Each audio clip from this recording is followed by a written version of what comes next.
Hi guys, Haunt MMA 13 back here with another prediction video, this time for UFC 315, Mohammed versus Della Maddalena.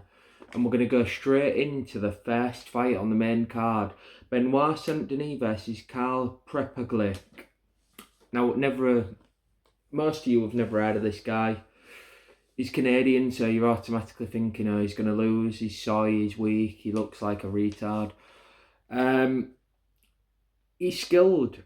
He has got decent all-round skills. He's not amazing in any area of MMA. He's just kind of one of these guys who's going to be on the like kind of top 30 area of the rankings and probably going to trade wins and losses. He's like the Jared Gordon of the division, which is the lightweight division. So he's just like Jared Gordon basically. He's got technical striking, but no real flair or power. He's not going to knock you out. He's facing someone like Denis, who's got a 2-fight losing streak at the minute. So obviously that's a good time to face him, because usually the first loss is when they come back. But obviously he seemed to get worse, which is a sign to me that he don't come back well from adversity. And maybe the pressure's getting too much for BSD.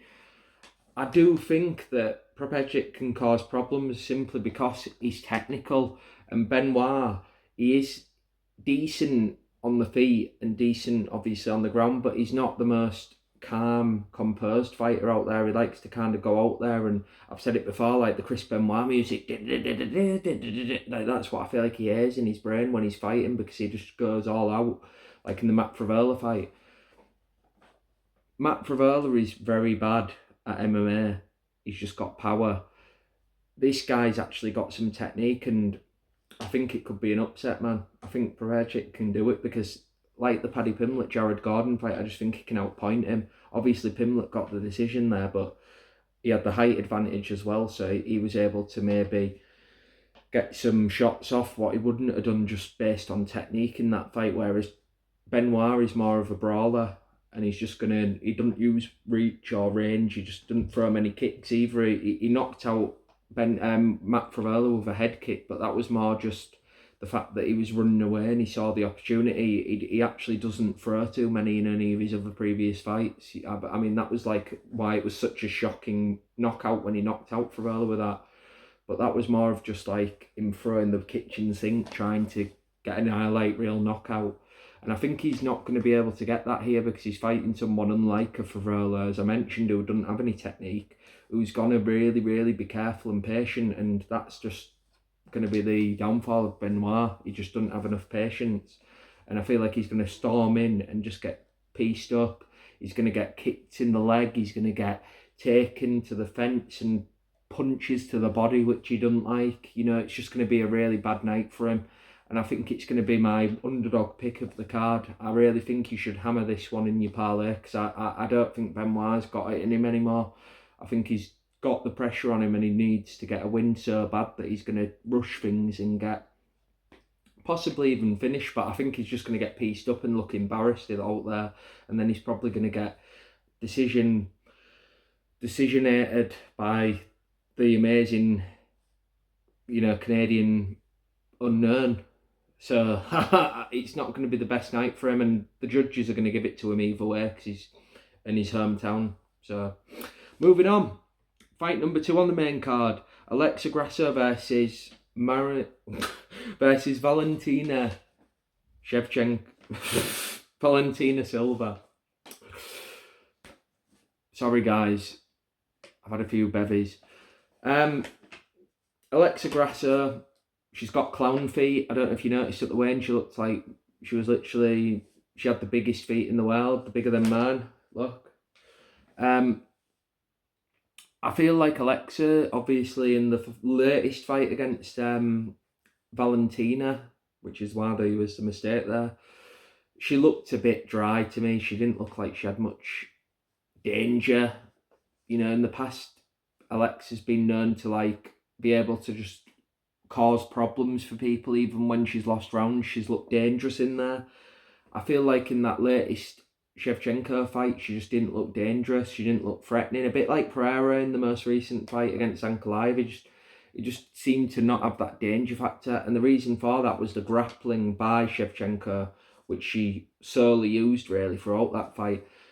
I feel like Silva as a striker's just not got the style to beat Grasso. It's just as simple as that for me. I don't feel like her clean cut striking style is going to be enough. I mean, I've watched Silva, I've watched every fight she's had, and she's looked really clean and crisp and impressive. And that makes people think, oh, this is the next thing in the division. But she's not looked particularly dangerous. I mean, a lot of women don't get knockouts anyway, but when you're facing a Grasso who's the top of that division and has had finishes by rear naked choke and by strikes, you can't just rely on that striking. You've got to have more to your game, as Shevchenko showed with the grappling. And I feel like Silva's just going to get outclassed and beaten by a veteran, to be honest with you. I think it's going to be points. I think that it's going to be similar to the Mayra Buena Silva title fight against Penne, where she just gasses out as well, because I've noticed that Silva tends to have a lot of high volume offense early, but then she tends to slow down in volume, and that's in 3-rounders. I can see the 4th round being hard and the 5th round. Don't be surprised if there's a gas out here. So no upset in this one, unlike the last fight. I think it's going to be an Alexa Grasso comfortable decision victory. And obviously, like I said, in previous fights, she's looked like she struggled. This is only a 3-rounder, but I don't think she's going to be able to handle when she moves up in levels anyway, that 4th and 5th, because she just doesn't have that all-round game. And she's lucky this is a 3-rounder, and that's the only reason I'd possibly pick her in this fight. But I think she's still going to get beat by decision. I think it's going to be 29-28, but the first round will be her round, and then after that it'll be dominant. So even though it looks close, it's going to be really comfortable for Alexa Grasso, and I think she's going to possibly come close to finishing her at the end, because I've noticed Silva, she's faced a lot of grapplers, a lot of people who tend to hesitate to throw. Grasso is all round better than her in the striking and in the grappling, and I think she's going to be able to tire her against the cage and use that superior speed as well, because Silva tends to throw a lot of lighter fast shots, but Alexa tends to use a lot of combinations with leg kicks and shots, and I feel like she's faster to the punch, whereas Silva tends to have to get the range and kind of know that she's going to be able to land the shot, and she's hesitant if she doesn't feel like she's got that range. And Grasso is really good at keeping out of range, and I feel like it's going to look like just a complete difference in speed in this fight, because she's facing someone who sets the shots up with a kick and then lands them shots, and she tends to also move ahead a lot more, whereas Silva tends to just stand still and land the shots and admire her work. People would throw a shot and then think, oh, that was good, instead of going for the kill. That can't happen in the top end of a division. You've got to be high level enough to know when the finish is there. I feel like this is going to be a really shock for a lot of people who are picking Silva, what I've seen, because I think she's just not got that killer instinct that you need for that next level in the division. Moving on, Jose Aldo versus Ayman Sahabi. This fight really is upsetting to me. Aldo deserves better. He's been given no names, basically. Mario Batista. At the time, believe it or not, Merab wanted a name. So that was another example of that. People are going to look now and say, oh, he's the champ, everyone knows Merab. He was a no name at the time. And now he's been given Ayman Sahabi. Now, Ayman's got knockouts, he's got rear naked choke finishes, submission finishes in general, but do you know the most impressive performance for me? It was that Basharat fight. Because Basharat to me really was, and he was the better Basharat as well. Let's add to that. He really looked to me like a top prospect in that division, and Sahabi just schooled him in that fight. And every fighter has that one fight where you see the potential, like you see that they've got that next level. And I feel like even though he's had finishes that most people would look to, that was the performance to me that said this guy is able to go to that next level. And I believe he's going to really show out here. And I hate to say that because I'm a big Aldo fan.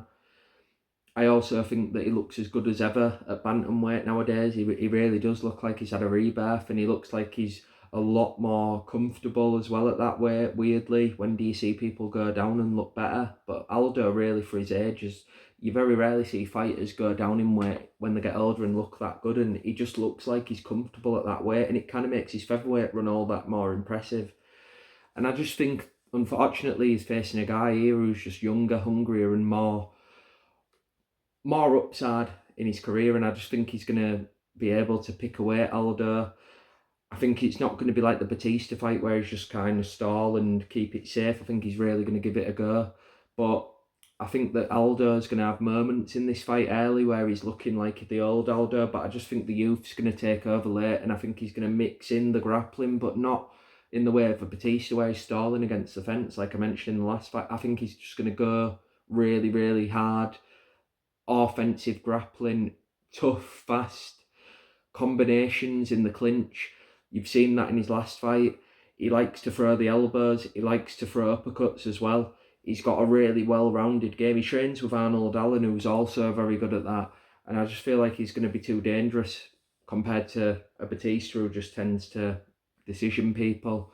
And this could be the retirement fight for Jose, unfortunately. He's in his hometown as well, Zahabi. I mean, not technically, he's in, we won't go into the politics, but he's not going to be phased by this occasion. He's going to be in his comfort zone. I feel like he's going to outstrike Aldo late, simply because of speed and youth, not because of better technique. Aldo is one of the best strikers in the history of, well, you could say featherweight or bantamweight. The only person I'd say is up there with him is probably someone like a Dominic Cruz because of his unorthodox style. But Aldo throws up a lot of great techniques. He likes to throw that knee up. But I feel like when you're facing a taller guy who's got them knee clinches, he likes to throw knees to the body. It's just not going to be good for Aldo at his age. And he's also a lower weight class than he used to compete at recently. So he's going to be really feeling that, I feel. And I'm very Usyk. And I feel like he's going to get the win. Moving on. Co-main event. Valentina Shevchenko versus Manon Fiorot. Now, Manon, the best striker in any women's division. Don't care what anyone says. The problem here is that she's facing literally probably the most dynamic fighter in any weight division of women. Any.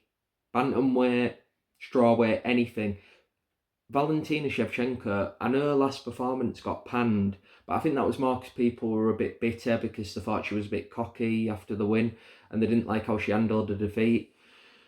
But she's just got too much, man. She's so good all round. I mean, a technique with a kick in. I mean, people forget she comes from the kickboxing background. Like, she's grappling now. She's showing high level offense with her boxing. She. I mean, I know that obviously when she was a Muay Thai, kickbox. I mean, she kind of has that like mix of styles, like that kind of hybrid of karate / kickboxing / boxing, where she'll switch stances, but sometimes she throws shots really straight, and then sometimes she'll kind of use her angles and she'll cut in and then throw the shot. Whereas in Muay Thai, you see the clinches more, and she does that very well. I mean, it's really, really impressive how she mixes up the striking styles. But when you add the grappling that she seems to have found, it's really hard to beat someone who doesn't care about entertaining the crowd and will use whatever is the best path to victory. The Grasso fight, in hindsight, I don't care what anyone says, the first was a robbery, and the second one was... the first was a lucky moment to me when Grasso subbed her, and the second was a robbery. This one, the third fight was just domination, even though it was boring to watch for many. It was the best performance of her career, in my opinion. It was a Merab-esque performance, and we saw her dancing with Merab after. They both had similar performances that night if you actually watch back. Grappling heavy, throwing shots to get the takedowns. That's literally what both did. There was kind of mirror performances, the O'Malley fight and the Grasso fight, and I just feel like people underrate that performance because it was not the best fan-friendly one. I feel like Shevchenko's just come into that veteran kind of status where she just knows how to win fights. And Manon Fiorot is just a really good striker, that's it. Manon Fiorot is not in a fight here where she can just rely on that. She beat, obviously, people like Rose, but she's not going to do that here because she's facing a top-level all-round martial artist. And she not only can do everything as far as grappling and striking, but she can do a variety of striking styles. She throws kicks well to the body, which is something for Rose never faced. You know, Namajunas tends to just throw strikes and then maybe a leg kick, and then that's it. So she's fighting someone who's completely more well-rounded and dynamic, and I think she's going to get absolutely schooled. I think it's going to be the second decision of the night, or third maybe. Yeah, with the Zahabi fight. So she's just going to get outschooled, outclassed, and probably get picked apart late. But I think early on she's going to maybe go too timid as well because of the grappling threat. The takedown defence is going to be tested to the limit. I think she might stop the first few because she's obviously tall, rangy, and got a lot of experience of takedowns. But then that'll be it. James, Yeah. what did you say? What are they going? And I feel like the early hours thing affected Leon. I feel like this ain't going to be a factor in this fight. I feel like they're going to really have a tough time doing things here. As far as Jack being a bit better on the feet and also being a bit better as far as just the fact that he lands shots to hurt, whereas Bilal kind of lands them to go for takedowns, and it's more tactical. He says he's going to do Canelo style. I don't see it happening. Bilal literally has never ever looked like he's going to hurt anyone with strikes. I thought the wrestling is going to be really hard to get off because Jack Della Maddalena tends to throw a lot of uppercuts, and he also tends to, as he finished Gilbert Burns, just ground people, reversals. So I think Bilal's going to get beat up, and I just think he won't be able to do it. I don't think he's going to get this one. I think the momentum's on Jack's side. I feel like Bilal looks a bit nervous in the press conference, and I just feel like he's going to get exposed as someone who can only beat people who have that kind of no X factor, and they just have that all-round skill set like a Sean Brady. They don't have that X factor. The wrestling with Brady is impressive, but I feel like takedown defence is the thing that's going to cause problems, as you saw in Colby v Usman. Once them takedowns have been stuffed, that'll be it. Like I say, she's gone. She's going to be disheartened and she's going to get beaten up by Shevchenko. And by beating up, I don't mean on the feet. I mean she's going to take her down and ground and pound it and really get damage off like she did at Grasso. But the difference will be that Grasso has great defence and BJJ, Manon has not had to show that. Rose struck with her, got beat. What she called sore loser her in Blanchfield, she's the same. She's got good grappling, but her striking just isn't up to par. She's facing someone with everything, and Shevchenko can do anything in this fight and win with whatever game plan her coach tells her to. And I feel like she's just going to have no worries in either aspect. Moving on to the main event of the evening. Bilal, forget the name Mohammed versus Jack Della Maddalena. I love Jack's stuff that he's been doing in this fight week, you know, bullying Ian Gary. I love that. If you've watched this channel for long enough, you know that I hate Ian Gary. Bilal, I feel like he's just really had too much time out the cage, and he's not going to be as confident as he was in that Edwards fight where he's coming off a lot of momentum. The late notice Bilal versus Gilbert fight was a big moment for him, I feel like. Give him that confidence. I feel